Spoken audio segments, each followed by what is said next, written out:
Just about 6:24 on this Tuesday, a new report from the American Academy of Pediatrics found that 70% of kids are dropping out of their organized youth sports by the time they hit the age of 13. Yeah, and that's kind of an eye-opening Yeah. statistic. So joining us this morning to break down what's behind the trend is Trish DeSanti-Bame from Mill Creek Youth Athletic Association. Trish, thanks for waking up with us. Of course, no problem. So we want to first talk about the value of youth sports. What does it mean for kids to have these opportunities? Look, I think there's nothing more valuable than kids being involved in youth sports. And it's not just about whether or not they're going to get a college, education out of that. It's about the friendships that they make. It's about, getting involved in athletics and staying involved. Healthy minds, healthy bodies, something that's going to last them throughout their life, not just as a 12-year-old playing baseball, but, as a 60-year-old running cross country. Those life lessons definitely have a lot of value. So, Trish, what do you think are the reasons behind this pretty high number for kids getting burned out from those sports at a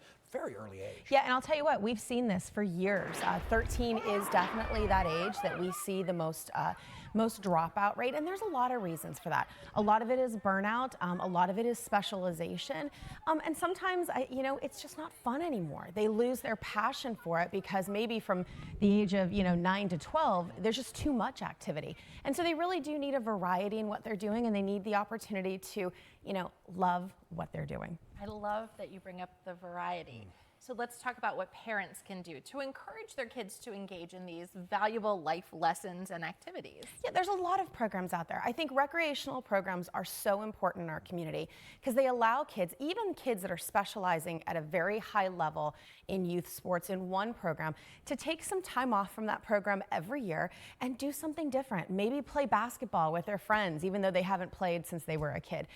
We have basketball programs at MYAA all the way up through high school where kids can kind of take a break from their normal high pressure sport and do something fun. The most important thing to keep kids engaged is for them to have fun. I read a quote not too long ago that said, look, make it fun or they're not going to do it.